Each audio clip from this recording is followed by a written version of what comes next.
Hrvatski predsjednik bi morao da ima prečeg posla od vređanja nacionalne osjećanja i simbola Srba i pokušaj da se Srbi uplaše, poručio mu Aleksandar Vulin.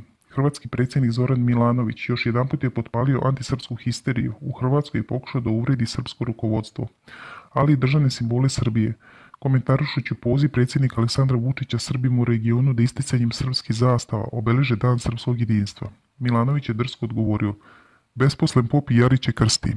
On je rekao i da ne može da veruje da vlasti u Srbiji nemaju važnijeg posla poput ekonomskog razvoja, uz opasku da Srbija zaostaje u tome u odnosu na Hrvatsku. Ministar policije Aleksandar Vulin poručuje da nema prečeg posla od objedinjavanja Srba i nema važnijeg posla od očuvanja srpskog identiteta. Milanović bi morao da ima prečeg posla od vređanja nacionalnih osjećanja i simbola Srba i pokušaj da se Srbi uplaše i spreče da pokažu svoju nacionalnu pripadnost u Hrvatskoj. Mogao bi Milanović da nađe vremena i provjeri kako ustaški zločinci dobijaju ulice u Hrvatskoj ili kako u mnogim srpskim selima nema ni puta ni struje, a posebno je da objasni zašto je Glavašu osuđenom ratnom zločincu dodijelio činove i ordenje. Vučić je dokazao da o ekonomiji zna sve, baš kao što je Milanović dokazao da o Srbima ne zna ništa, izjavio je Vulin.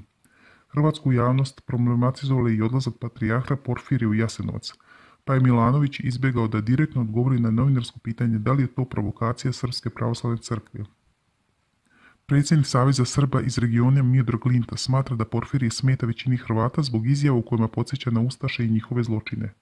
Patrijarh ima ne samo pravo nego i obvezu da ide na obeležavanje smrti svih velikomučenika jasenovačkih i srpskih žrtava genocida koji se dogodio u najvećoj fabrici smrti na ovim prostorima. Hrvatskoj javnosti očigledno smeta poruka patrijarha da su ustaše počinile nezamislive zločine na tom mjestu i da svi oni koji su činili te grozote treba da se ispišu iz svakog naroda. Dakle, Hrvati bi trebalo da se jasno ograde od takvih zločinaca, a to što im smeta takva izjava jasno govori da se hrvatsko društvo nije suočilo sa svojom mračnom prošlošću i da većina hrvatskog naroda nažalost ustaše ne smatra najvećom sramotom i ljudskim ološom, ocijenio je naš sagovornik.